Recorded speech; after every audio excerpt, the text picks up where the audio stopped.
Vocês têm dores no ciático? Eu canso de escutar dos meus alunos, de amigos, enfim, eu tô com dor no ciático. Gente, dor no ciático é uma dor muito forte, uma inflamação no nervo ciático, a dor é muito intensa.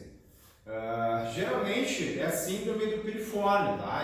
É um músculo piriforme que passa em cima do nervo ciático, que pode estar gritando ali, incomodando por algum motivo, ou excesso de tempo sentado, ou uma má postura, enfim. Tem que diagnosticar e ver bem certinho o que é. Mas tem uns alongamentos que são básicos que a gente pode estar fazendo para dar uma aliviada nessa dor aí, ok? Ó, esse aqui é um deles, é bem fácil de fazer. Botei os steps aqui na altura de uma cadeira mais ou menos. Ó, sentei, cruzei a perna, botei minha mão em cima do joelho, empurrei um pouquinho o joelho para baixo, ó, para dar uma alinhada no quadril aqui, ó, e tentei levar meu peito para a coxa. Assim, ó.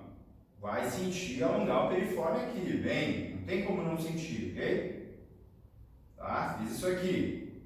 Já aproveita esse para aqui, já alonga um pouquinho a lombar, espicha um pouquinho a perna para frente, senta na pontinha da cadeira, ó. Se abraça assim nas coxas embaixo, tá? Já dá uma alongadinha na lombar. Aquele clássico do chão, ó.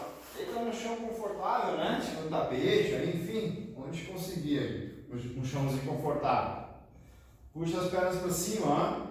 Ou puxa as duas junto, ou bota o braço por dentro, que é o mais clássico, tá? Na literatura é isso aqui, ó, que acontece. Ó, esse meu braço direito está travando a coxa e está trazendo e o braço e a outra perna está subindo, trazendo todo o quadril para cima, ó. Vai sentir bastante o glúteo aqui, o piriforme.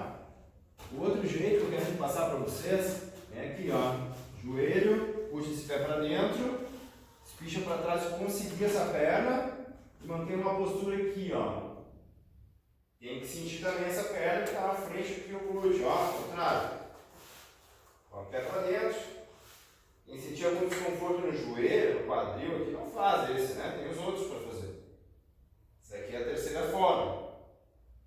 Escolhe uma aí, dá uma soltada nesse piriforme aí, vê se melhora essa dor. Se não melhorar, tem que procurar uma ajuda, né? Não fica aguentando a dor por muito tempo. Pode ser alguma coisa grave aí, ok? Bom final de semana, espero que aproveite essa dica aí. Um abração!